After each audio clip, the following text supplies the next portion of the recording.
Hello, welcome to another edition of the Pace Report. I'm Brian Pace reporting live here at the Rockwood Music Hall here in New York City.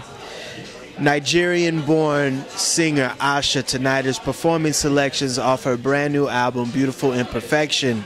And what is beautiful and unique about this vocalist is, one, she's a great guitarist, and two, she's going back into the depths of that great folk tradition of singing about hope, peace, injustices, and atrocities all over the world. Tonight we're going to sit down and talk about her career, her upbringing in Nigeria as well as Paris, France, and also her vision for her music. Did nobody tell you the reason why I ask? I can see you are so confused. Whoa, don't worry much about a thing you can't see. You have it all, but so money you still complain. Wanna have some fun while you screw your own and still be. Cause life is short, do what you can to get to it. Why can't we be happy in New York? Tell me why can't we be happy?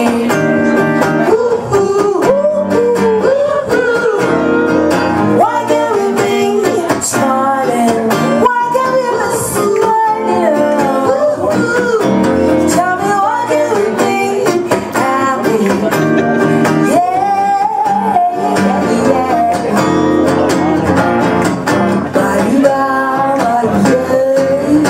Beautiful Imperfection. Why did you decide to name it Beautiful Imperfection? Well, on this album, I was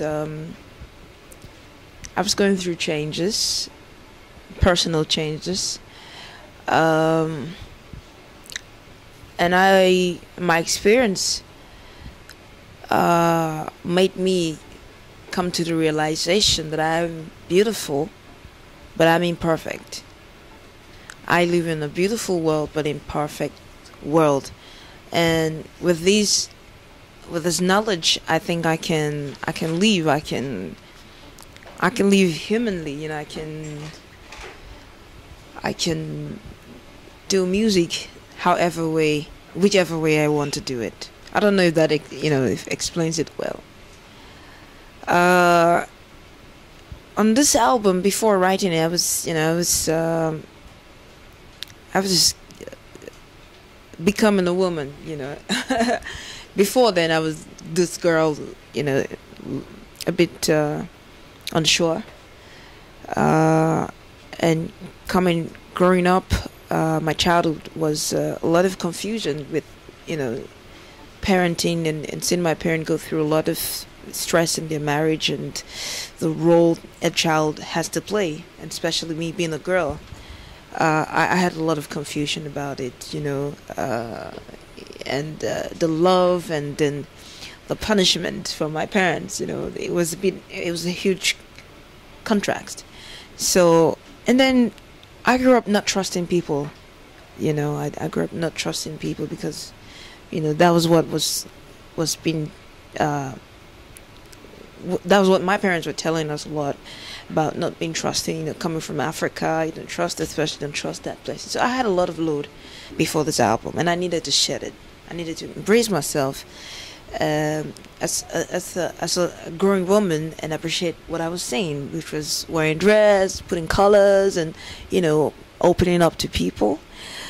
So when people tell me or ask me what's the difference between the first album and the second, I tell them, on the first album you saw an angry girl, angry against the system, asking questions about why things are the way they are, especially growing up in Africa, why we're different from the rest, why we have to be treated as fourth grade, you know, like, you know, low of the lowest.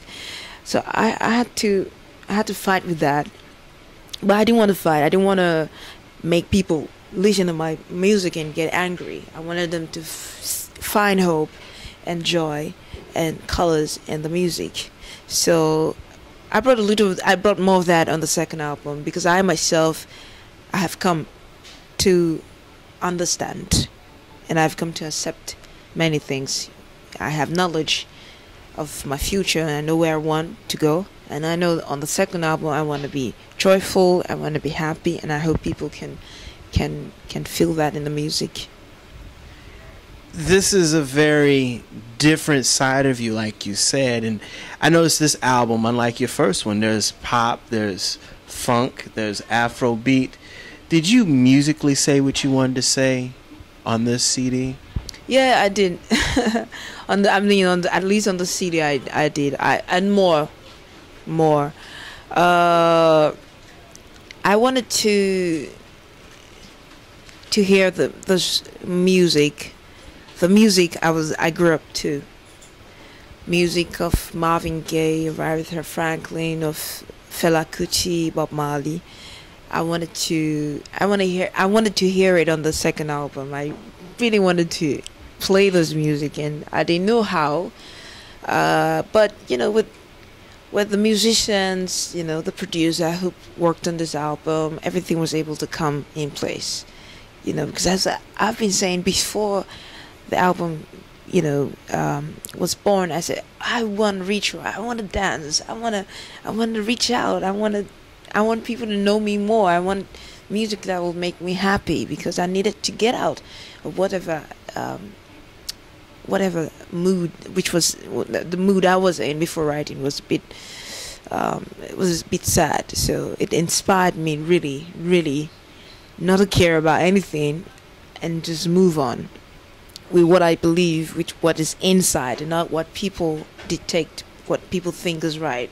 Look at me, say what you see. Do you believe this love is true? Oh, I know this love don't last. I've come from far away to see this go down the drain. I waited patiently, and this is what I get. Emotional, defending me. My whole world is giving in. I try so hard to express myself, but the woman in me don't fade away. My mama say, baby, be careful. If anybody come to say I love you, whoa.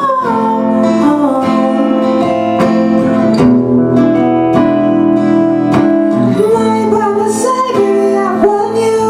If anybody come to say I love you, whoa, whoa.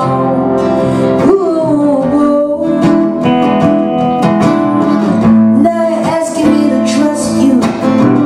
Tell me how am I supposed to, when I know this love don't last. Could it be that I love that my mom used to warn you about? How I know that this love will last. I'm coming from far away to see this go down the drain. I have waited patiently, and this is what I get. Emotional, feeling me. My whole world is giving in. I try so hard to express myself, but the woman in me don't feel away.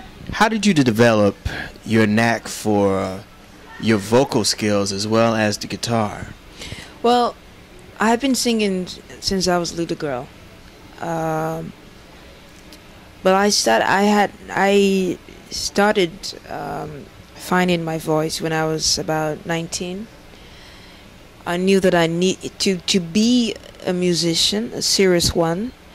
I needed to find an identity, and that's how the name Asha came. It was given to me when I was a little girl, and it means as fast as the hawk. And I didn't like it because I wanted my birth name. So at that age, I started to search for a name and a voice. Before then, I was singing other people's songs, like Lauryn Hills, like Erykah Badu. Whatever show, wherever I went, I sang their songs because they're my idols, So And the guitar, I knew I had difficulties playing with musicians because they wouldn't sing. I mean, they wouldn't play my original composition, so they would tell me, sing something we understand, sing Celine Dion or sing Whitney Houston, and I didn't want to do that. I'm not very used to singing all the cover songs that much. I pick what I'm comfortable with and I stick to it. And other than that, I just sing my songs. So I was frustrated by not finding musicians to play my music. So one day I used my school fees, got me a guitar. I checked myself into a school. I say check myself because it was a school in the suburbs of Lagos, and it was like a boarding school. So I checked myself into this music school and learned how to play the guitar in 6 months. And I had to pack my bag and leave because I had to make money. Because my father, once he found out that I wasn't going to the university anymore, he stopped paying. So I knew I needed to do something fast. So I went there, learned for 6 months. It was good. I needed to, find a place that was cool, calm.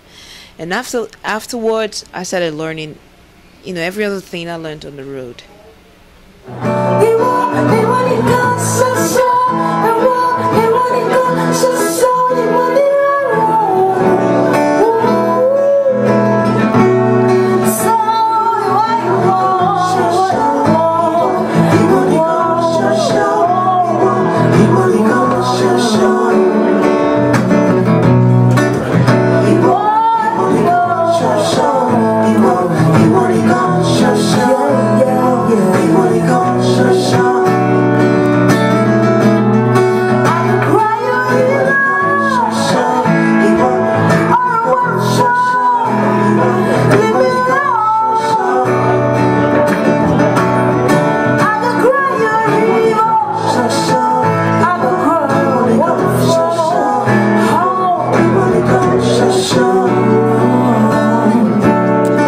It seems like you're now the new face of really the second generation of great musicians that are coming out of Nigeria, you and Two-Face.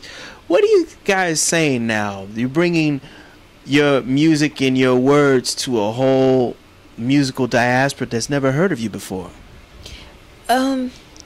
Well, I think what is happening now. It's actually interesting because in the 60s and 70s,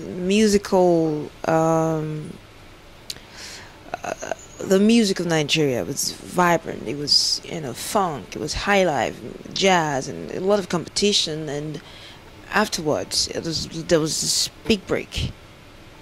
There was this big break of nothing going on, Western influence, and a lot of American music being played on the radio. And then we see a generation losing its culture and the language as well, and embracing the Western ways. I mean, the Western ways has always been there, but I think sometime in the 90s or end of 80s we kind of lost it totally. And now there's this new generation coming up and doing their thing. That's why you mentioned me, you mentioned Two-Face, the many more back home and everywhere else in the world, doing good music, doing what they believe in, and giving a message, singing message songs in the hope of inspiring and empowering young people at home. That'll do it again for another edition of the Pace Report, reporting live here at the Rockwood Music Hall here in New York City. I'd like to personally thank Asha for her time, as well as the staff and management here at the Rockwood Music Hall. As always, please visit my website, www.thepacereport.com, for my weekly column as well as my past segments. Until next time, remember, if it's in the groove, it'll make you move. Until next time, peace. No.